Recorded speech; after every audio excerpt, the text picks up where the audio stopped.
Hello, I'm called Alaric, and I am recording this video primarily because I teach a module at the University of Leeds called Folklore and Mythology.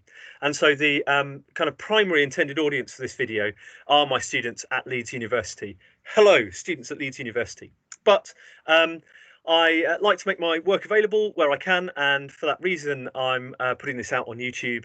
And so if you're a random denizen of the internet, I hope you enjoy the video, and I hope you don't mind some sort of slight unevenness if momentarily I talk to my lead students rather than specifically to you as this video unfolds. But hopefully it'll be of interest. If it's not, you can stop it now. Easy. And I should also say, because I feel slightly kind of nervous when you put stuff out on the internet where people can see them forever, that I am speaking extempore. I don't have a script. I think I talk better, more effectively and listenably in that way. But if I say anything that's kind of factual, you might need to check it before you cite it anywhere, because yeah, I might just get some dates wrong or something like that. And the point of this lecture is for me to talk about why I don't like the words folklore and mythology. And both my students at Leeds and everyone else might be thinking, well, if you don't like these words, why did you call a module folklore and mythology then?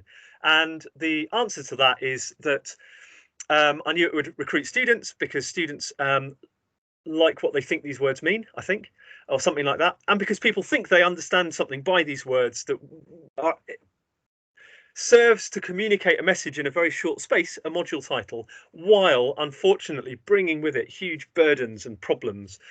So let's talk about these words folklore and mythology and why I don't like them. Let's start with folklore then. So first we'll break it down, folk and lore. And in my everyday English, I do sometimes use the word folk, like, yeah, I'd say I met some folk in the shops or something like that. It's not something that I'd use in standard written English. I'd say people, but it is a word that I have. But it's not a word that I would use to kind of refer to a whole section of society or a whole nation or a whole ethnic group. In German, you might. The word folk in German, can mean an ethnic group or something like that. In my English, it's just like some people I might have met, or my folks, which means my family, something like that. So it's quite weird that we've got this word folk in the word folklore, and we should think about why it's there. And the word lore, Lore, not the Law kind, but lore, meaning kind of learning. It's related to the word learn etymologically, meaning learning, or I guess kind of knowledge or information. Okay, fine, it's a perfectly nice word, but it's a very archaic word. No one really goes around talking about lore, Lore, in normal speech anymore. And when this word folklore was coined in the 19th century, I'm pretty sure it's 19th century, conceivably the late 18th, but I think it's the 19th. When this word was coined in the 19th century, these weren't normal words to use in English either, any more than they are now. So they were words that were self-consciously kind of archaizing. In Old English, 1,000 years ago, like in German still to this day, the word folk could actually mean a nation or an ethnic group. Something like that, as well as various other things like people or an army. And the word law, again, comes from Old English and has been kind of displaced in modern English by other words that have come to sound much more kind of up to date and familiar, like knowledge or learning or information. So, why didn't people kind of create a word like people knowledge or, popular information, something like that, when they, in the 19th century, started to get interested in what we now call folklore? And the reason was that scholars wanted to kind of collect material that they thought was archaic, and therefore they gave a self-consciously archaizing name to that material. So you've got this movement in the 19th century where scholars want to collect what they think of as ancient oral tales and this kind of thing, and they create a label, ironically a new and innovative label for that material, in order to kind of mark it out as being ancient and old-fashioned and sort of archaic sounding. So this is one of the various problems then in this word folklore. It's one that kind of suggests that folklore belongs to the past. Let's think a little bit about what's going on in the 18th century with these people and collecting folklore, and then bring that background to thinking about the word and why I don't like it. So, quick grand sweep of European intellectual history. Actually, before I get there, just to say as well that the English word folklore then gets borrowed into lots of other European languages as a label for the study of what comes to be called folklore. So yeah, in Finnish you get like folkloristika. In French you get the adjective folklorique, and so forth. So weirdly, this English word, as I say, very innovative, albeit self-consciously archaizing, then kind of spread quite widely to other kind of academic systems. So yeah, why did people kind of get into this concept of folklore? Why did they have to create this word at all in the 19th or perhaps 18th century? So, quick kind of gallop through European intellectual history. Europe converts to Christianity. To cut a long story short, not everyone, but most people in Europe convert to Christianity between, say, the 4th century and the 10th, 11th century Common Era. Obviously, other religions around as well. Jewish people, Islamic Spain, Islamic Sicily, etc., etc. But anyway, Europe kind of winds up with its dominant intellectual culture being embedded in Christianity. Then in the 16th to 17th century, we have the Reformation. This doesn't take place in all of Europe, but it affects all of Europe. And it's as the name suggests, it's a movement to reform Christianity, okay, to rethink Christianity. And in the imagination of the reformers, and indeed people who were anti-reformers, but nonetheless were influenced by reformers' ideas, because you were always kind of influenced by your enemies. In the imagination of reformers, they were kind of making Christianity more intellectually rigorous, more skeptical in a way. They were like, is there really any evidence that this saint did this miracle? I don't think so. So the intellectual scene in Europe around the 16th and 17th centuries comes to be affected by this sort of self-consciously skeptical movement in thought known as the Reformation or Reformed Christianity. Not saying they're right, not saying they're wrong. It's just roughly this is what's going on. And of course, at the same time, we've got European colonialism beginning, the discovery of the New World, all sorts of challenges to European ways of thinking, and of course European challenges to other people's ways of thinking and being, and the beginning of the transatlantic slave trade and fabulous violence and expropriation of other people's wealth coming into Europe to fund what becomes the agricultural revolution, the industrial revolution, and so forth. So lots going on around the 15th, 16th century in European intellectual culture, but a sort of rising skepticism is the bit that we need right now. And then this leads into the 18th century when a movement comes about that calls itself, I think, and we now call the Enlightenment. This idea that people became enlightened, they cast off their superstitious follies of the past and saw the light of knowledge. Self-evidently, this is a very propagandistic term and therefore a very problematic term, but we're stuck with it and we're going to use it for a bit. The Enlightenment. In the Enlightenment, again, primarily people in Europe, but I don't want to overstate this. They're getting a lot of their ideas from places like Persia and India. But stick with Europe for now. People in Europe become very keen on what we would now call the scientific method. I mean, they're just starting to put together what the scientific method might be in the 18th century, and we haven't finished questioning how scientific method works here in the 21st.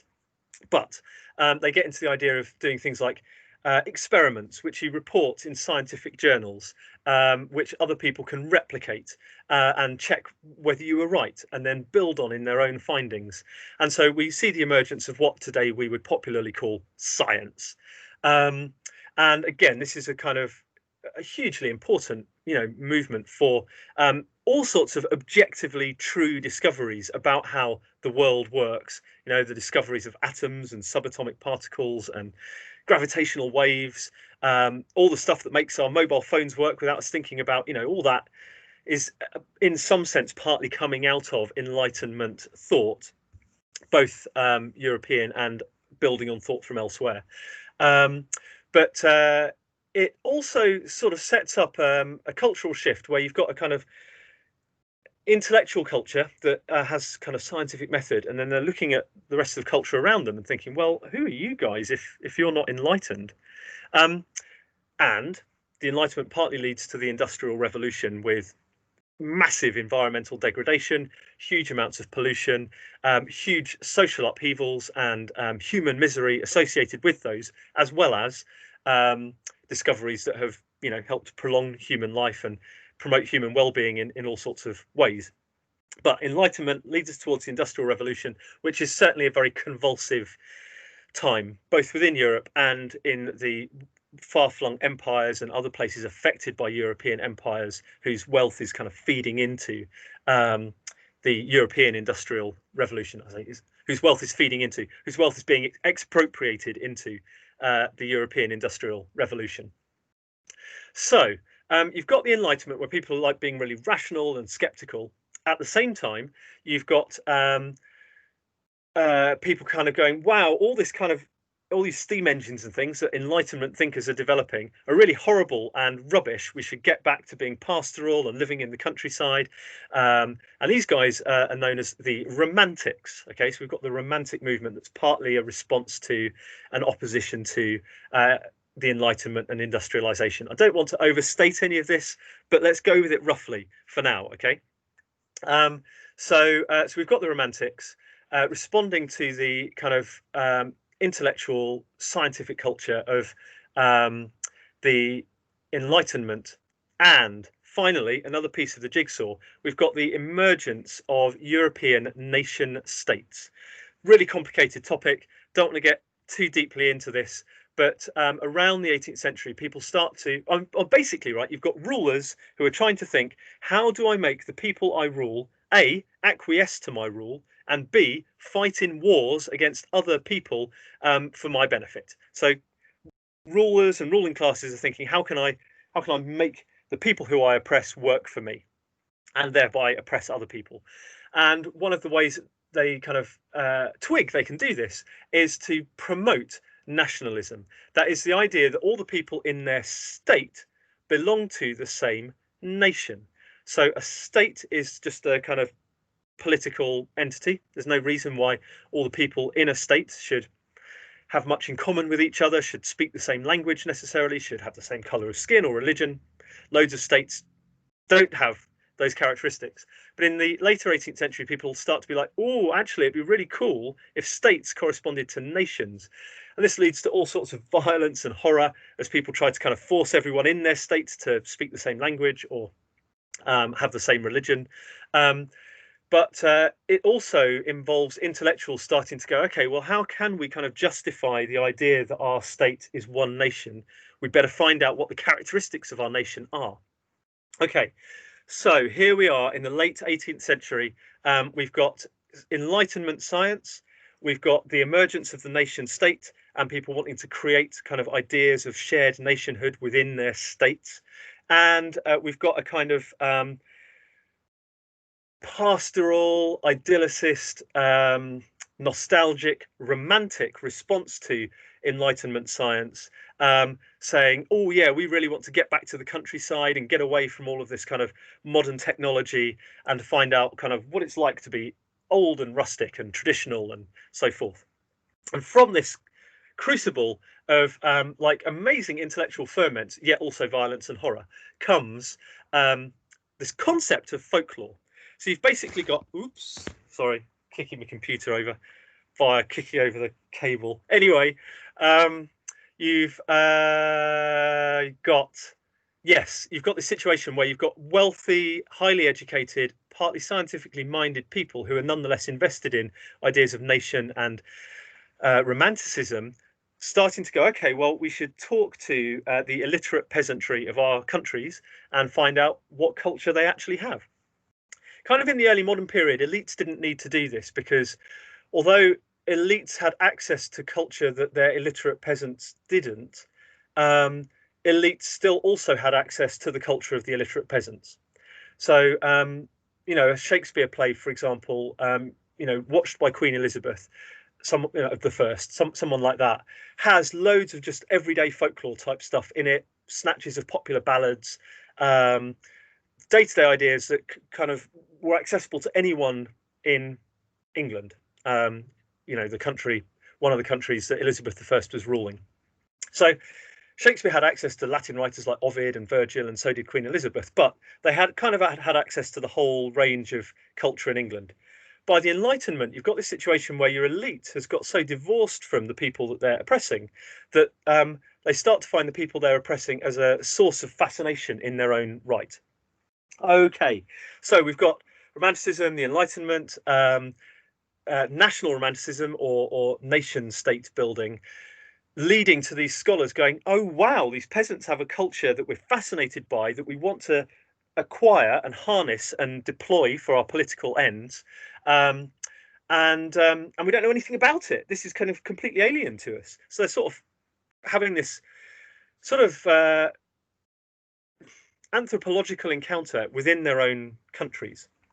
And so folklore then is a term that gets coined to talk about the culture of the illiterate, of the traditional, of the peasantry, by intellectual and political and economic elites, in a way that is very purposefully situating these peasants as unlearned, not up to date, superstitious, old-fashioned, in a way that fetishizes that. So it's kind of saying, oh, it's cool that you're old-fashioned, oh, it's cool that you can't read, but isn't really actually promoting the interests of these people.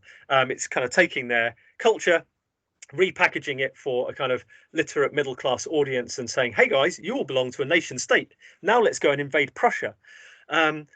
Things like that. So folklore then is an archaizing and fundamentally patronizing term. It's patronizing about the culture of the people from whom it appropriates.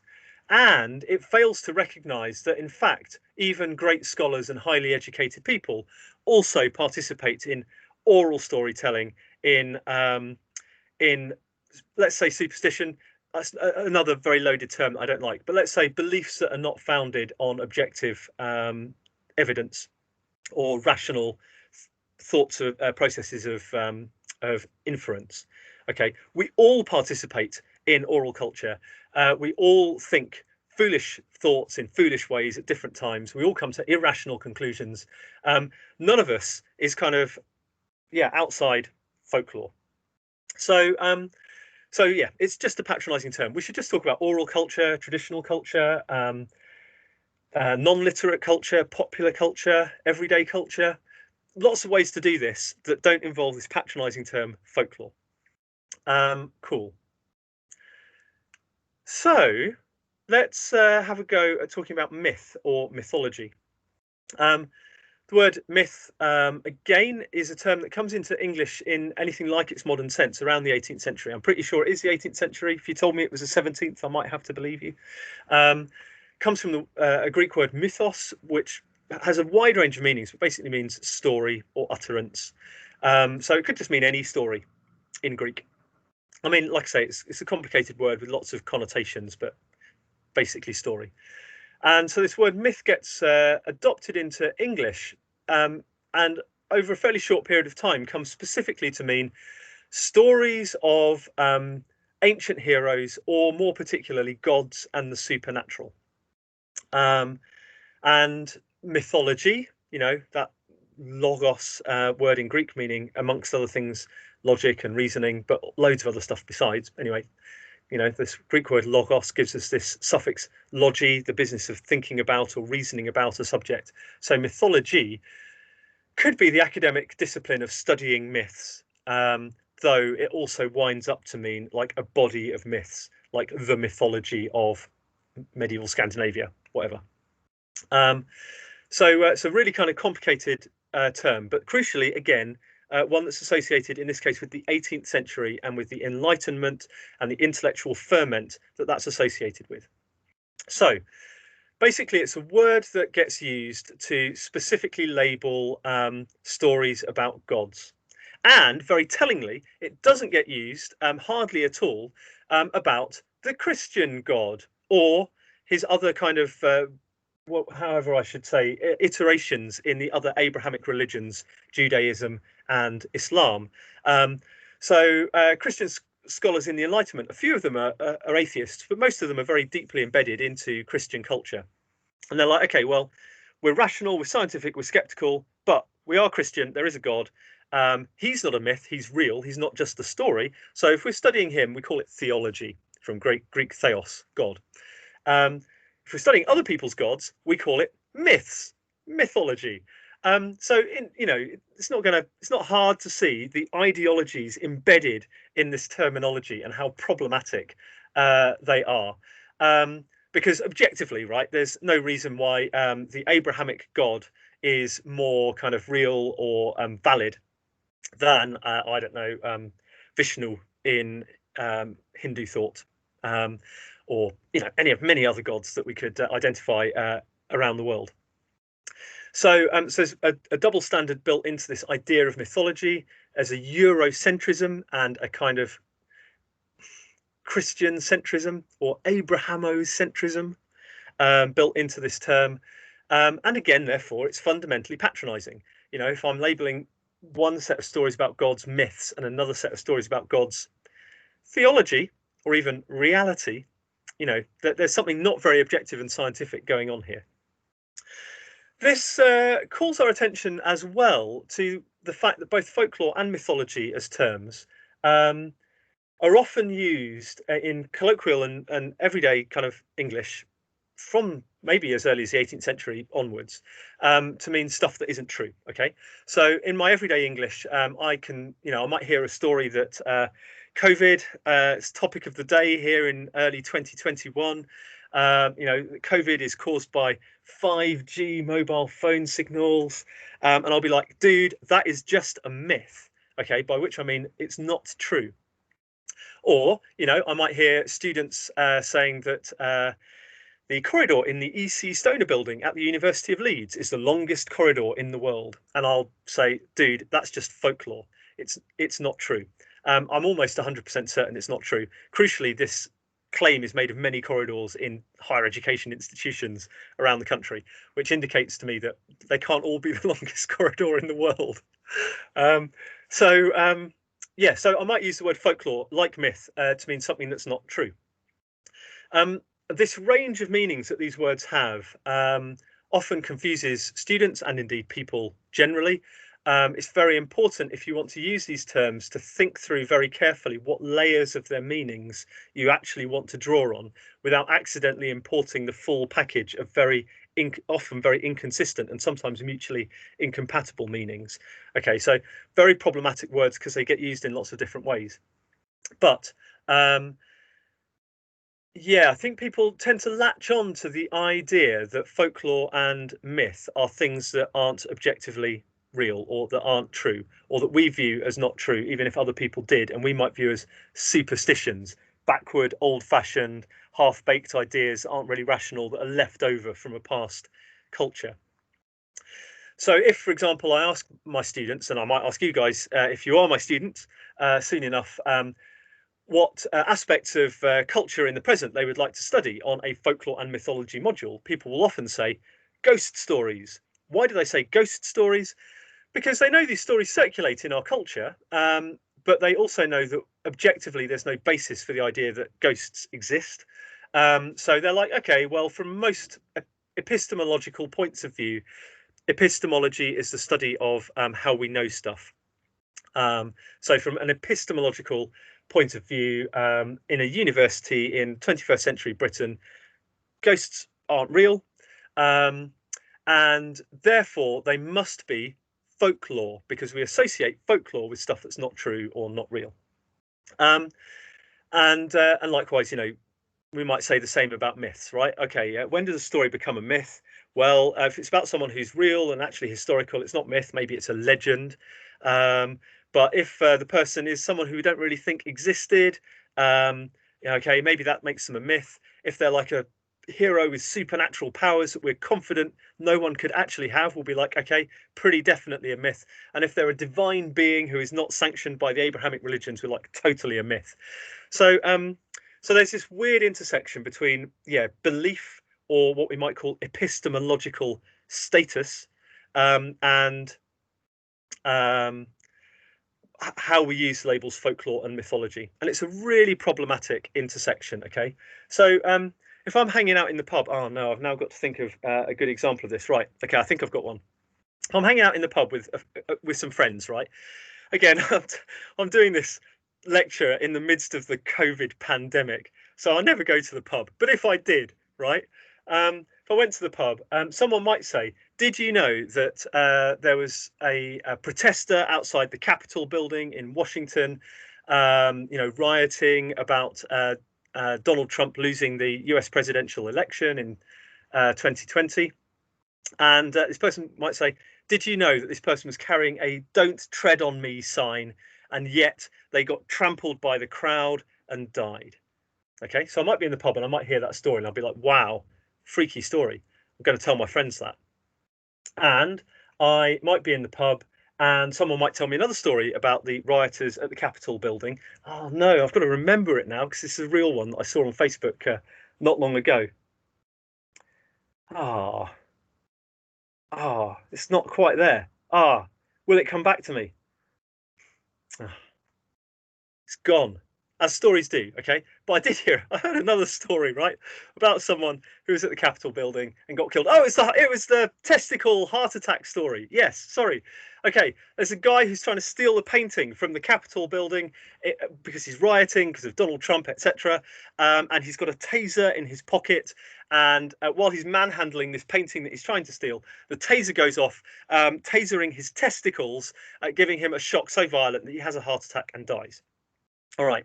I might hear both of those stories in the pub. I might think they're both freaky, unlikely, possibly true. Might tell them to my friends the next time I'm in another pub with some other people. Yeah. At this present moment in history, I'm totally willing to stand corrected. At this present moment in history, I understand that there is quite good evidence that the "Don't Tread on Me" placard sign holder person did get trodden on and died in the press of the crowd. And I understand, but I'm willing to be corrected, that Taser heart attack guy, there's no evidence that he died. There is evidence that someone died of a heart attack, but no evidence that it was a taser to their balls. Okay. So what do I do with these stories? For present purposes, let's say one is true and one is not. Okay. Does that make one folklore and one not folklore? Well, in a sense, yeah, in that colloquial sense of folklore being things that aren't true, one is folklore and one isn't. But in practice, I hear them both in the pub. They're both oral stories, or I might have seen them both on Facebook, which is my current equivalent of the pub here in Pandemia.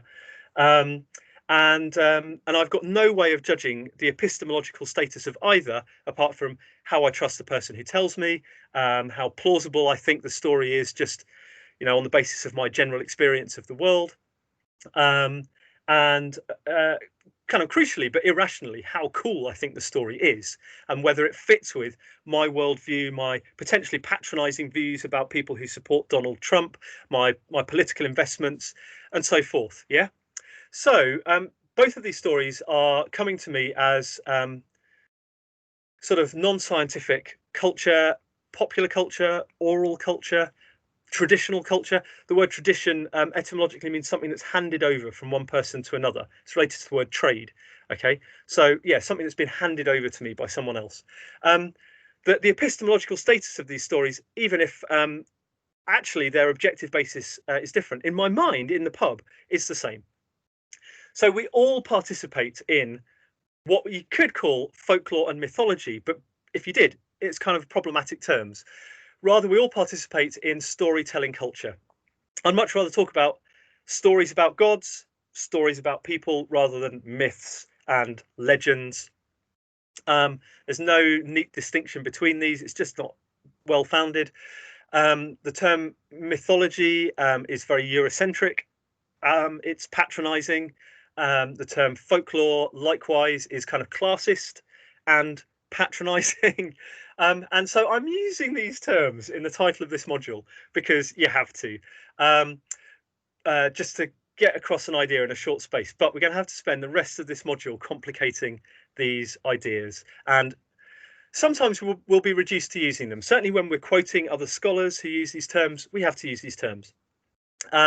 Maybe there'll be times when we need to use them too for a shortcut, or just because, I don't know, we can't.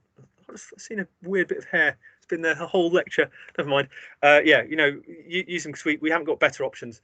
But mostly we'll try and avoid them. Talk about oral narrative, traditional narrative, oral poetry, whatever. Okay, stories about gods, etc. Okay, that's me on folklore and mythology. I'm sure I'll think after this lecture about things that I wanted to say but didn't. But I really look forward to picking up on this discussion with you if you're one of my students. Orally, I was about to say in person, but COVID, not in person. Or denizen of the internet. Occasionally, I do remember to check messages on my YouTube channel, or you can pop me an email or something. Not too hard to find. Alaric Hall. Thanks for your attention. I'm now going to try and stop recording this video without looking like a muppet, which I normally do. And okay, thanks everyone, and farewell.